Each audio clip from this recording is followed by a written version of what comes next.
be a little bit of a long one. You might want to grab a coffee or something and pull up a chair here.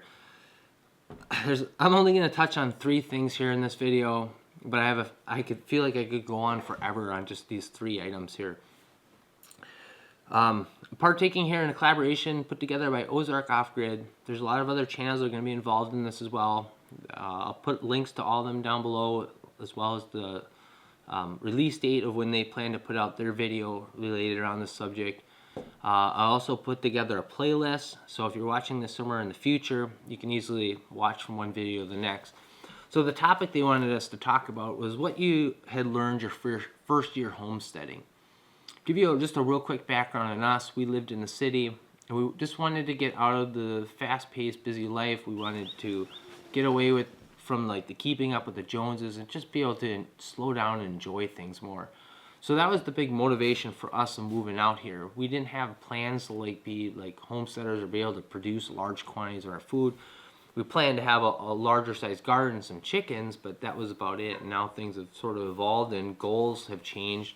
So living out in the country, there's definitely some challenges. When we had moved out here, there was 2 things that we were a little bit shocked by when we moved out here. The first thing was the cell phone service. Our cell phone provider at the time had a map that showed that it had service in our area, and the only way you could make a call was going out in the back 40 and standing on one leg and balancing back there, and even half the time you would drop a call. So trying to figure out which cell phone service company actually worked in our area was a little bit of a challenge. We ended up just canceling it, and we ended up having to pay, the cancellation fee, and we just dropped our cell phone for 3 years until things kind of got built up a little bit better out here.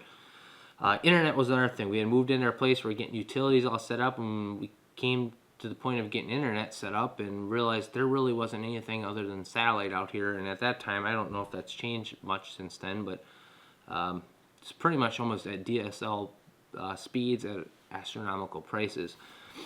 So that was one thing. So if you're looking to move out in the country, looking at some property, I really suggest keeping those 2 items in the back of your mind as you're out there looking. Another thing that really has come apparent to us is just the mindset you have to have out here. You have to be looking out for yourself, just thinking much more self-reliant, because you're usually the last one to get plowed out. If the power goes out, you're usually the last one to bring power back on. There's a lot of different things you have to keep up, maintain, your well, you're responsible for all the parts in that, making sure you have nice clean drinking water. If you have a septic system, making sure all that's all running properly.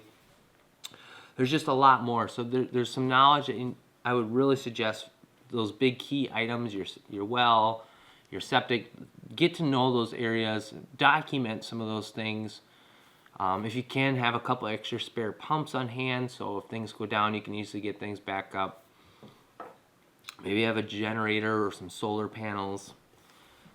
There's obviously a lot more property a lot of times to maintain as well. When we showed up here, we had a little 20-inch, 22-inch push mower, and just cutting grass. It would take us 12 hours to get everything cut. And having the right tool for the job can make a tremendous difference. I think it takes us about an hour and a half now to cut that same amount of space. So with that, you also do have to be a little careful as well. We've seen a lot of people come and go in like the 5 or 6 years that we've been out here because they've just put themselves too thin. They get out, I need to get a tractor, I need to get this, I need to get that, and they start acquiring all this stuff, and they just end up pushing themselves too thin. So my suggestion is try to do everything debt-free, pay cash for everything. It really takes a lot of the stress out of life, not having to worry about making some payments or something.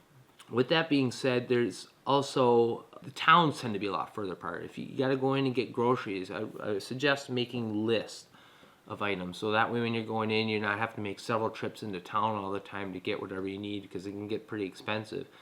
Also, maybe like I was mentioning, like with the well stuff, documenting some of those things, maybe print it off in a spreadsheet or something, put it in your wallet, or have it on your phone or whatever, of different measurements of some of those big key items. So if you're in town, you don't have a wasted trip buying the wrong size or something, or maybe even using your cell phone or whatever. Take a picture of it so you can compare it and look at it in the store, because sometimes how you remember it isn't exactly the same. And then also when you buy items, try to buy things in a little bit more a larger quantity. For example, we work on a plumbing project or something. A lot of times we'll buy a couple extra tees and a couple of different elbows or whatever, and we hang on to those items. So a couple years ago, we had our pressure tank go out for a well. Went, got the tank, got all the parts, got home, started putting it in. It was getting later in the evening, and the time it would have took to get into town, the store would have been closed, and of course our water's down at that point. And I ended up forgetting a couple of the parts. And if I would have had a bucket of a bunch of other plumbing parts already sitting around, we would have been out, not without water or whatever for another day. So starting to plan some of that stuff, building lists so you don't forget something, making note of what size of items you need when you go into town can really save you quite a bit of money and headaches. The other thing I wanted to touch on was garden. Obviously, the first thing you start thinking is, well, just start tilling up this land and just start packing this garden full. And there's a lot that kind of goes into that. One is just the maintaining of the weeds. I think that's where a lot of people tend to fail, is maintaining weeds, and they don't even make it to the part of actually preserving a lot of the food. My tip with that is we tend to do row garden. I think we'll always use that method. I think we'll start moving more towards like a back to Eden method, but I think they'll still be very row oriented. A lot of people like like the raised beds. It's just, I don't know. That's another video. But for us, a big learning curve that first year. We were used to planting in smaller gardens. It was a lot easier to keep up maintaining on the weeds. And we learned that first year just by spacing our rows out in our garden about 36 inches apart, where we can run a tiller up and down. It was a lot easier to maintain some of that stuff. So if we got lazy and didn't keep up on our weeds for a couple weeks and came out to the garden just overtaken, you could just run a tiller up and down the rows and then go out and hand pick all the stuff that was pretty close to your different crops, and it was easy to get things back into shape. And then the whole preserving side of stuff that's where the real meat and potatoes is when it comes time to dealing with the garden. I think this is a lot of times not talked about very much, and this is where most of your work happens. So if you haven't even moved out to the country, or I'm not even saying you have to move out to the country to do this type of stuff, but if that's something you envision, and before you get tempted to now start upscaling your garden, start doing this stuff on a smaller piece of property and learning the best ways to preserve this stuff. There's a lot that goes into that. You can really change just the flavor and the texture of food on how you preserve some of your stuff. We've noticed a tremendous difference on frozen green beans versus canned beans. I think a lot of people notice that. You go to the store, but I'm figuring out the best way to get some of that stuff processed. So since we have power, we're not an off-grid type place. We've definitely found that blanching and freezing stuff and having several chest freezers can really save us quite a bit of time. And I think planning the garden is another big key thing that can really help with all this. A lot of crops, as you're looking through trying to figure out what you're going to do for the year, they'll say, this is a 72-day variety of corn, this is an 84, wherever it is. And if you take the time up front and start to figure out things, so not everything is becoming ready to be harvested on the same period of time where it's all spaced out, it doesn't get so overwhelming. There's weekends, this last year, we made that mistake again this year. Planted 500 ears of corn. If we would have just even staggered, when we planted each row, we would have made a tremendous difference on our workload one particular weekend. It was like there was that, and there was a couple other things that were falling on, and that's what we did all weekend was work on trying to get that food preserved so we could be eating it in the winter and spring and early part of the summer. So starting to do that, obviously the planning side of the garden, start doing that stuff right now, even if you're on a small little piece of property, even if you're in an apartment, figuring out how you can preserve that food and consume it in different parts of the year, and what's the best way to do that. And then just slowly start up doing it. It's not a keep up with the Joneses. It's trying to figure out how to manage some of these projects. I think a lot of these are just life lessons. So I know I've kind of whined and complained a little bit about some of the different hard things or struggles that have come along with sort of, I guess, country living. But I will leave you with this. I think in human nature, we're social beings in some ways. My wife and I are both very introverted, but we can even feel that living out here. You don't quite get that social interaction as much when living out in the country. And I think that is something that you can utilize to your advantage. People living in the country, I think, are a lot more willing to sit down and hang out with you. I think just the pace of life's a lot slower, and I think people like building those connections. And there's a great opportunity there to start building a community. Get to know your neighbors.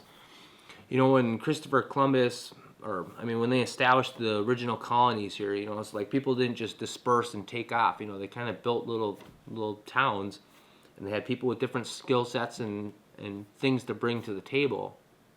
And I think that's sort of that same sort of mentality we should be having today. We're looking out for our neighbors, keeping an eye on property, helping each other out. Maybe you have a wood splitter and they have something else, and be able to trade services. I think there's so much value that can save your wallet and save, you know, time, energy doing. We got one neighbor here that I personally really look up to. I see him as a role model. He's a guy that's farmed out here his whole entire life. He used to do dairy, and he's acquired a lot of equipment. You know, had to get those milk trucks in, whether there was, you know, several inches or several feet of snow in the winter months. So he's acquired a lot of heavy equipment to manage a lot of stuff.